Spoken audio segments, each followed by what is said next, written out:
Hey everybody, I'm Scott Weichel. You're listening to My Kind of Country on MKOCRadio.com. My guest tonight is one of the most successful songwriters in country music and one of my favorite, incidentally. He's had over 1,000 songs recorded by such greats as Tanya Tucker, Merle Haggard, Jerry Lee Lewis, John Conley, the Oak Ridge Boys, and even comedian George Burns. And he is here with me tonight to talk about his music and his career. It's a pleasure to welcome Sonny Throckmorton to My Kind of Country. Sonny, how you doing tonight? Hey, I'm doing really good. It's a great place to be, a great time to be there, you know?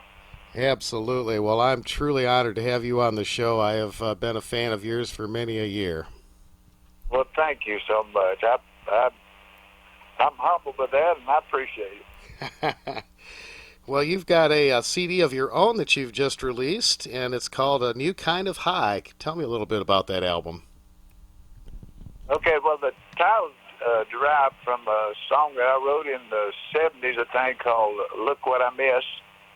And it's a gospel song, and then the rest of the songs are songs that I've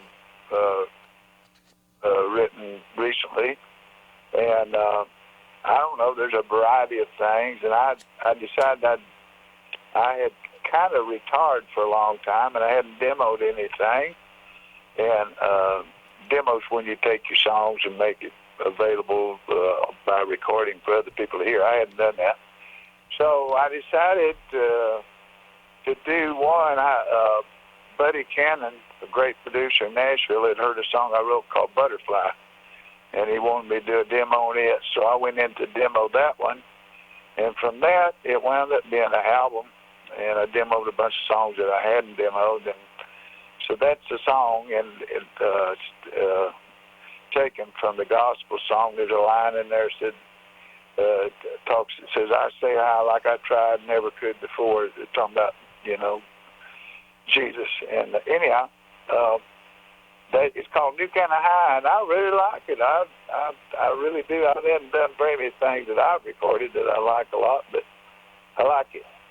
I like it good. Well, that's fantastic. Folks, you can get it at cdbaby.com. It's available there, and check it out. Some great stuff. Sonny, I'm always curious when I get to talk to songwriters what your process is. Do things just kind of come to you? Do you sit down and say, I'm going to write a song, or what is your process for writing? It depends on the time and the day, and they happen so differently. They're all different. They're all child of God, and they come to me sometimes real quick, and sometimes they come real slow, and sometimes they come in bits and pieces. And but the thing is be open to change your song, and be willing to edit your song until you finally get it really good, and that's the process. Mainly it's a process, and it's editing, a lot of editing, and sometimes you get a product right off the bat that you don't have to edit, When I wrote The Way I Am, I wrote it pretty much, that was it, I didn't probably change, I don't think I changed a word in it. Merle Haggard changed it when he sang it.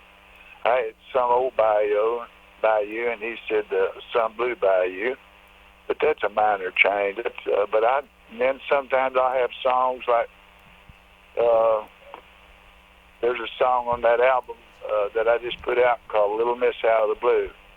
It's the most simple sounding song on the whole album, and you listen to it and you think, well, that's a 10-minute song, a 20-minute song, and really, the truth about it is, it took me longer to write that song than any song on the album, because I labored and labored and labored and labored, but I think I finally got something good.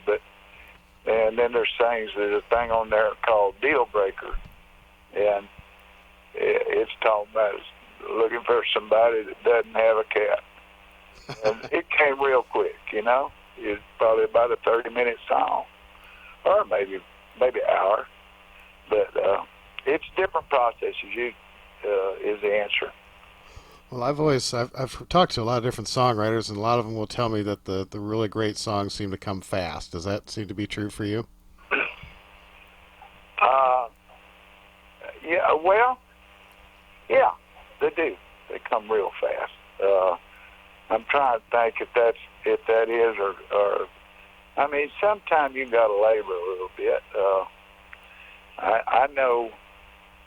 I'd say the way I am, it came real quick. I probably wrote it in maybe 30 minutes, you know. But then again, Trying to Love Two Women, I wrote that in about 15 minutes. It didn't take very long at all. But then you get into some of the other songs, you know, like Last Cheater's Waltz. When I started writing it, it was a Strawberry Waltz. And it wound up, it started with a melody, and then it went to the Strawberry Waltz, and then it went to the Last Cheater's Waltz. So as it progressed, I can't tell you how long it took it, but it was over a period of maybe weeks, you know, from the Strawberry to the Last Cheaters. And so they come in different. It's to me, it's like they're a gift from God, you know. And while the song may not come real fast, the lines come real fast. I don't know if that makes sense, but some of the lines that take a long time, all of a sudden, boom, there they'll be. And you'll look at it and you go, why didn't I think of that 6 months ago or a week ago or whatever? But it's just a process. It's a process of being open. It's a craft that we do, and it's like building a better cabinet. You learn how to build a better cabinet, then it might take you a little longer to build because it takes a little more work, you know. Mm-hmm. And so songwriting the same way. While they may come real quick, sometimes they don't, you know, and don't matter as long as they come. You know? Yeah, there you go. That brings up an interesting question. When you sit down to write your lyrics, do you have a tune in mind, or do you write the lyrics first? There again, there's no set order for me. I can have a melody and I'll write a song to that. Sometimes I'll have a lyric. The latest song I'm working on right now is a lyric, and I've just in the last few days put the melody to it. But it's been a lyric all the way, and now I'm putting a melody to it. But I like it when they come together, and those are those kind that they talk about where they write them all at once and they come quick. Now that's when it's fun, when the melody comes with the lyric, with the idea, you know, and then you got the melody already done, and the words are just a matter of doing them, you know. Yeah, yeah. But they're all different. I write so many different ways, you know. It's just there's really no certain way, you know.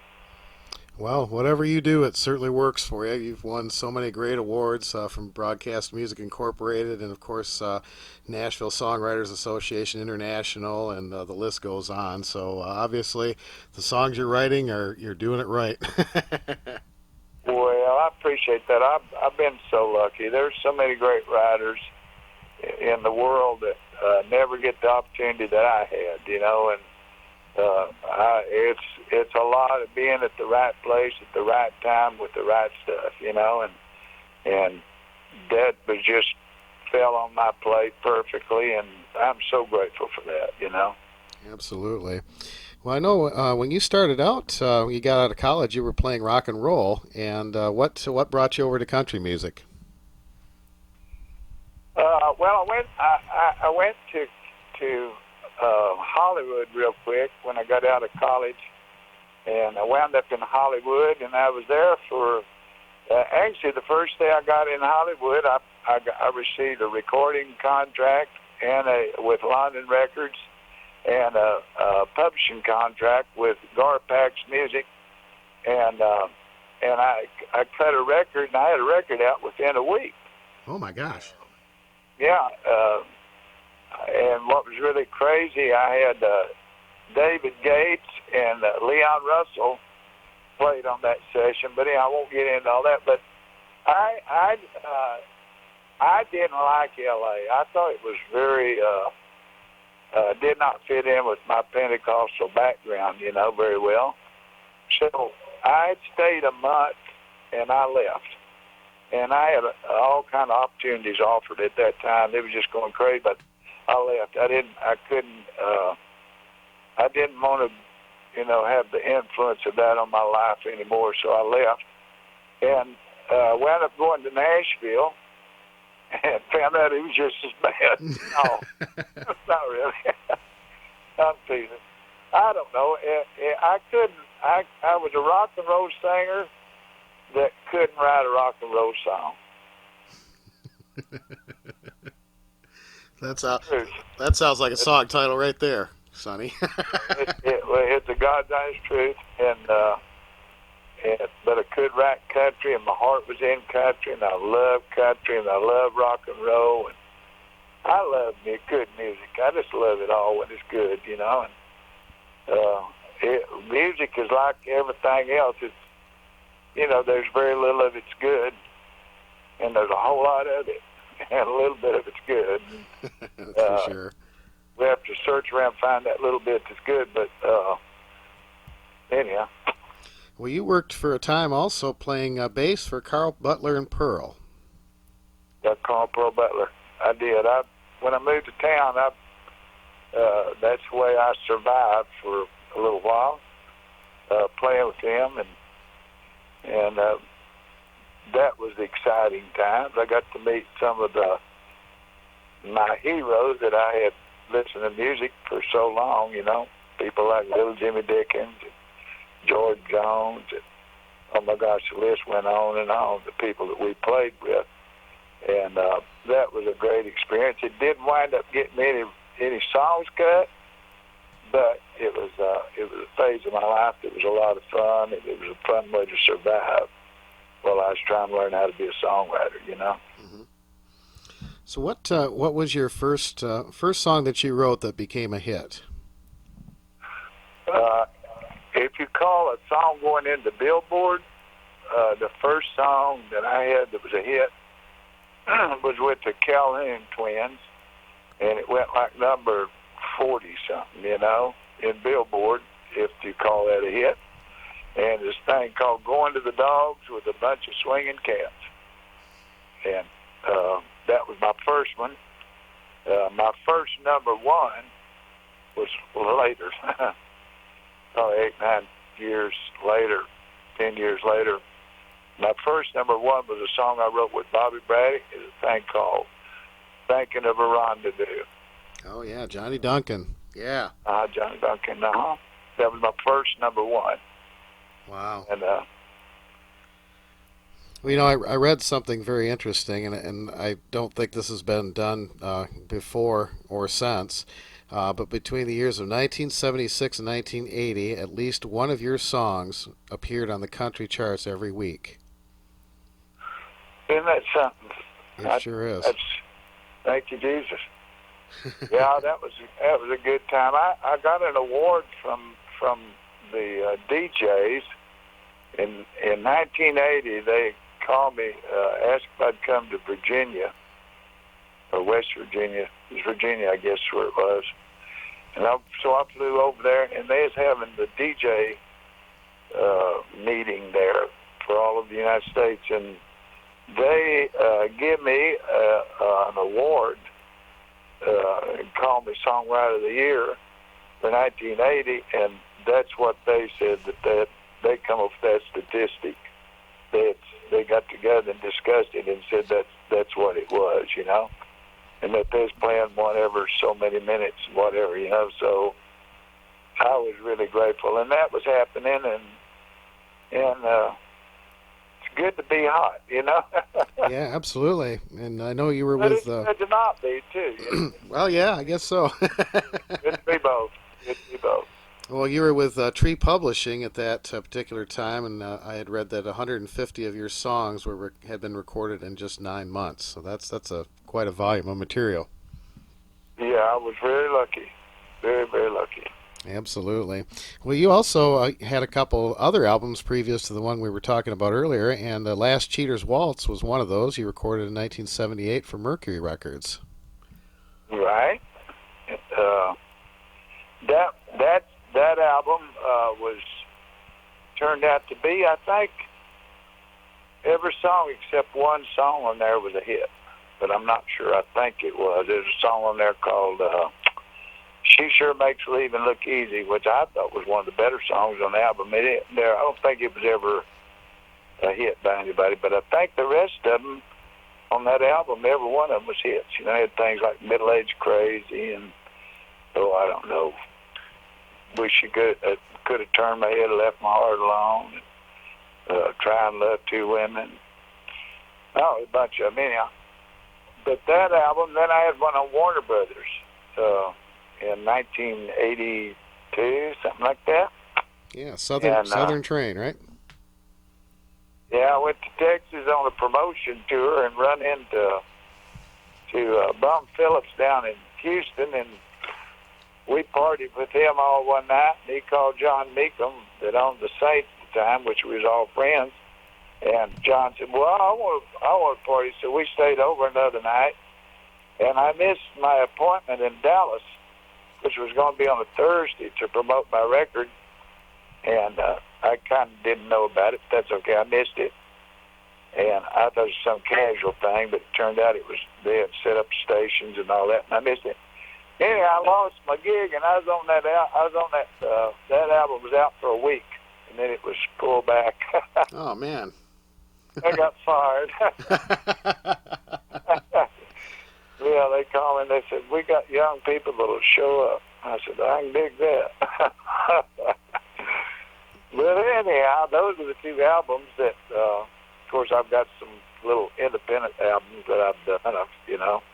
I've got one you found CD Baby called, it's called The Hits or 10 Number Ones or something like that. I don't know what it's called, but you can buy that one, and it's got a lot of the hits, along with this new album thing called New Kinda High.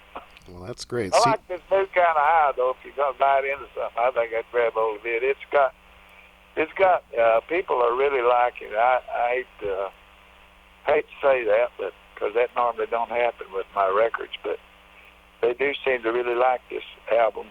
So, well, that's great. Well, cdbaby.com is the place to go. We'll put that information on our Facebook page for you folks. And Sonny, I want to ask some more about Merle Haggard. Merle is, my all-time favorite, and he recorded, of course, The Way I Am, which is, I think, one of the greatest country songs ever. And If We're Not Back in Love by Monday. Tell me a little bit about working with Merle Haggard and having him record your songs. Well, a quick thing about Merle Haggard was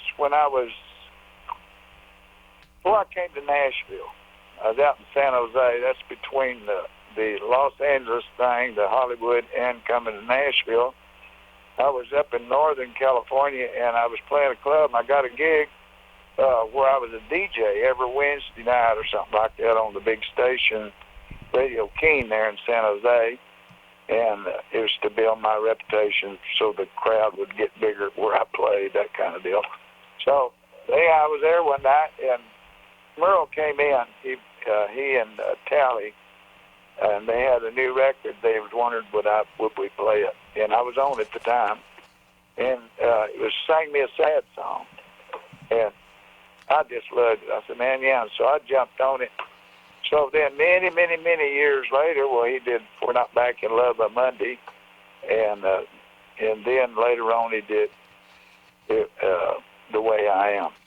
And working with Merle, I'd say working with him, only thing I did, he cut some of my songs, But every time I was ever around Merle, he was always such a nice guy, and he respected songwriting. He was I found out later on that Merle could write so good because he was a writer.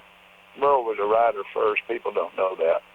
But he studied writing a long time, and the time he started hitting, he had a pretty good grasp on how to write a song. Yeah. And boy, right off the bat, he started writing them good. But he really respected guitar players. He respected fiddle players. He respected trumpet players if you could play one. Yeah. He was totally very, as great as he was very respectful of other people's greatness, you know. So that's what I'd say about Merle. I told him one time, I said, Merle, I told Willie the same thing. I don't know why either one of y'all had ever cut one of my songs as great as y'all write. You don't need me, you know. But they were those and are those kind of people. Willie's still that kind of people that they respect, you know, the form, and while they could probably get in the ring and stomp my butt real quick, writing songs, they were both so graceful. Matter of fact, I got Willie's new single thing called Ride Me Back Home. So if y'all play that, I hope y'all like it. Oh, yeah, we'll play that. You betcha. That's fantastic. Well, the way I am, I guess the best compliment that I could give to you on that song is when I first heard Merle do it, I would have laid you money that he wrote the song. I think it was that close to him, and I think the way you put that song together, it fit him so well. Did you have him in mind when you wrote the song, or how did he find that song? You know, when I wrote that song, I was riding. I'd drive back and forth from Nashville to Lebanon, Tennessee every day, and I was writing songs. And I wrote a lot of songs between that 30-minute drive. You know, I'd cut the radio off and write songs. And I had reached a point in my life where I guess I was kind of getting burnt out a little bit, you know. And I was feeling that way. I was really feeling that way. And I wrote that song, like I say, real quick. But it was the way I was feeling. It wasn't, I never tried to write anything for anybody, ever. I never did that. I always wrote them for me. I always thought I was going to be the star, so I always wrote them for me. And either for me or for just a feeling, you know, just let the feeling pour out on paper. And that was a feeling that poured out on paper, you know. Mm-hmm. And the Cowboy Rides Away the same way. It's a feeling that poured out on paper, you know. And if you let God do it, He's a great songwriter. Amen to that. You know, it's interesting as I look through a list of songs that you've written. A lot of these songs I still am getting requests for today on my radio station, and songs like "It's a Cheatin' Situation," Mo Bandy with Jeannie Fricky. It's always a popular song. Of course, "Last Cheater's Waltz" is my most requested T.G. Shepherd song, without a doubt. And another song that has had several lives to it, I guess is the best way I could put it. And the last recording I heard of it, I thought was the most beautiful, and it was on his final album, and that's by Ray Price. And the song, of course, is 18 Again. 18 Again, yeah. It's a truly wonderful thing. I actually, that song was on the last album he did, you know, and so it was such an honor, you know. When I was a kid, I was in college, and I remember it was hard to get country on the jukebox there in Wichita Falls. We was all rocking and rolling, you know, Elvis and all that stuff. And but there's this record called Crazy Arms, and I talked the jukebox man into putting it at our place where we go have sandwiches. I forget what they call it. Yeah, he put it in there, and then I'd play it. And before I got through, before that year was over, those kids were playing that song, and it was great. And he was just one of my heroes. I just loved him to death, you know. Oh yeah. And who wouldn't, you know? He was a class act, no doubt about it. The last time I saw Ray Price perform, just a couple years before he passed away, he did that song as his encore when he came back out, and I thought that was pretty cool. Yeah, that's what he did. That's what I heard. I was lucky there for a while. I had him. He was doing that one. Let me see. And I think Kenny Rogers was doing for encore. He was doing Stand Up. Stand Up. Have you ever been there? Stand Up. Oh yeah, Mel McDaniel. Yeah. Yeah, he was doing that one, and then George Strait was doing the Cowboy Rides Away for his last song. And there may have been one other, but I had at that time, I had 4 different people closing their shows with my songs, which I don't know what that means. Well, I guess I come last on the show, I guess. I guess. Well, maybe that means that's the last impression they wanted to leave with everybody. So you can look at it that way, right? I don't know. Well, you wrote some songs with Dave Kirby too, another great songwriter. I know you wrote "It Always Rains on Me" that Jan Howard had a big hit on, and "Leaving's Been Coming" for a long time. Wayne Kemp had that out, and I think some other artists had too. And, another great songwriter too. Huh? Ray Charles cut that one too. Yeah, that's the one I was trying to think of that. Yeah. Yeah, Ray Charles cut it. Yeah, Dave Kirby. I love Dave Kirby. What a great talent, great guitar player. He did so much to help me in my career. There was a time when I went to Tree, they didn't want me at Tree, you know, and I was about 33 years old. I'd been in town. I'd vote for all the independent companies, and you couldn't get anything going. Didn't have any politics going. It was just forget it, you know. If you was lucky, if you could get anything cut. Well, I'd get them cut, but nobody put them out. And if they did, they would, you know, they would text nobody stuff. And Dave Kirby went over and told Buddy, he said, if you'll sign Sonny. Well, first he said, will you sign him? But he said, no, he didn't have a place on the roster. So Dave said, I want you to sign Sonny, and if he loses your money, you can take it out of my royalties. And that's how I went to Tree. Wow, that's pretty heavy. And then I was there about 2 years, and I got fired. I was getting a lot of stuff cut, but I wasn't having any big hits, you know. And they didn't take it out of Dave Kirby's. I was in the hole, but they didn't take his money. Thank God. But that he and Curly Putman both were, and Don Gant were heroes. They all kind of lined up and really came along at the right time to give my career a shot in the rear, you know. and it needed it.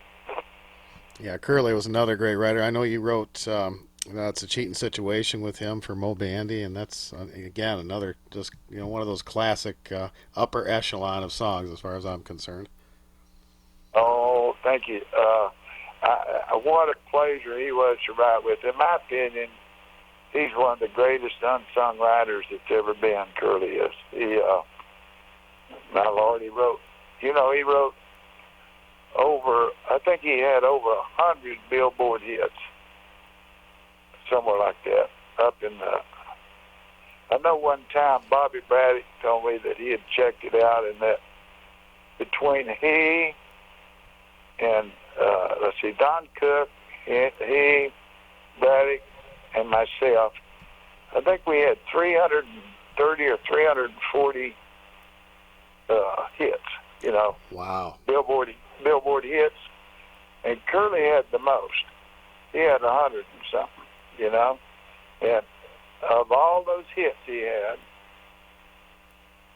there was a song that he wrote that made more money than all of them put together. This song called "The Green Green Grass of Home." Oh yeah, yeah. And you listen to "Green Green Grass of Home." That is so soulful. Oh my gosh. Yeah, I tell you, you talking about Dave Kirby a while ago. I was sitting in the office one day up there, and Kirby was writing "Blood Red and Going Down," a song that Tanya had a big hit on. Yeah. George's son was "Blood Red and Going Down," and he sang it to us. And when he got to the end of the song, Kirby looked up and he said, "Hey," he said, "I got a line I'll give you if you want it." And Curly said, "Well, what is it?" He said, he left him soaking up the sawdust on the floor. And so Curly put that in that song.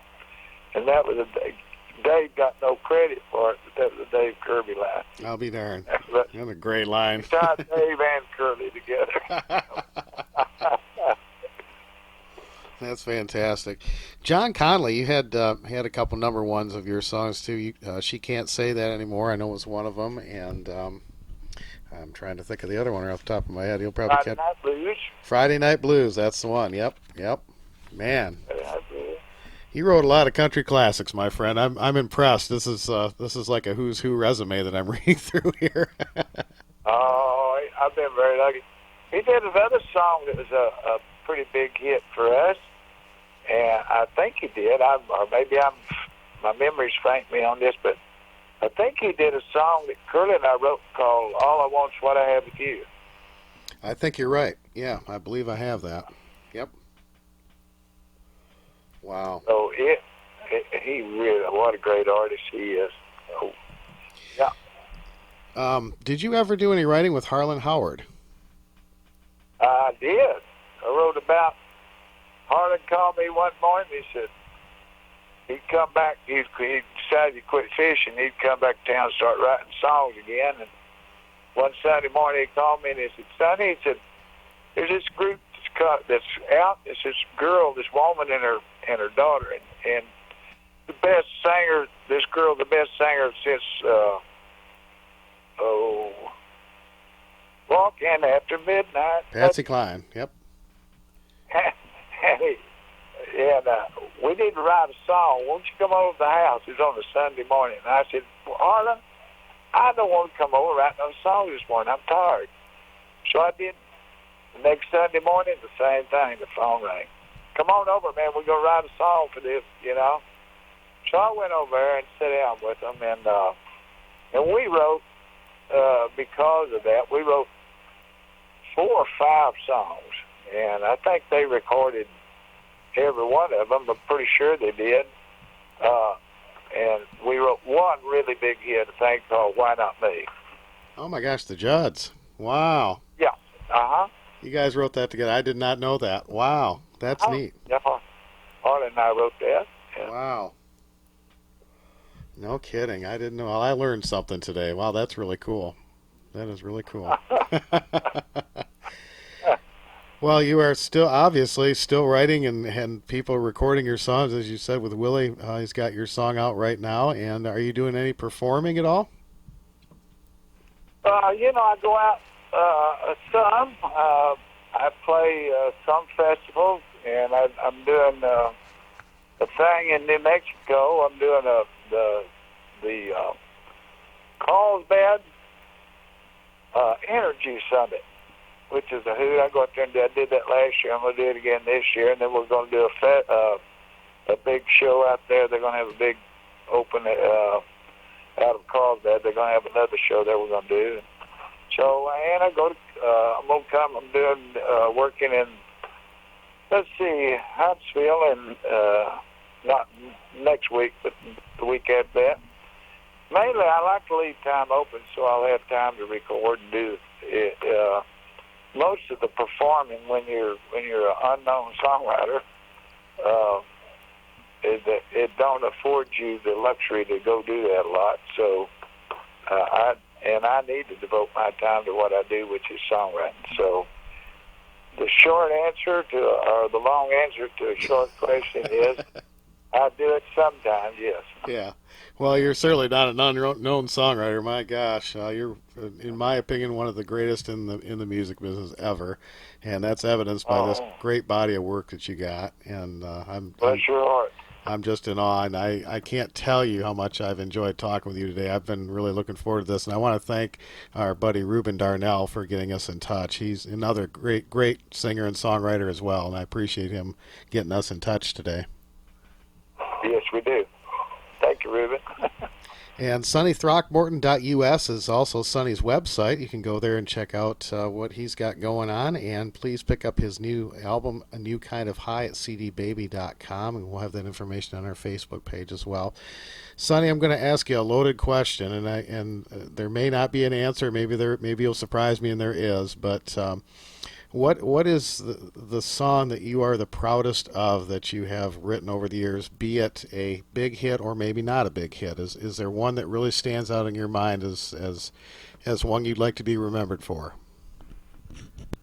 Probably I got a song called "Safely in the Arms of Jesus" that I love that a lot. And I play it for wherever I play it. It always garnishes the right response. You know, I can play it in the bar, and it can be the biggest drunk in the bar will come up to me and be crying and say, you know, they love that song. A lot of times they'll love it better than anything I've done the whole night. So, and I love it too. It's about my daddy and thing called "Safely in the Arms of Jesus," and that would probably be my very favorite. But the rest of them they're all gifts of God. So I don't know.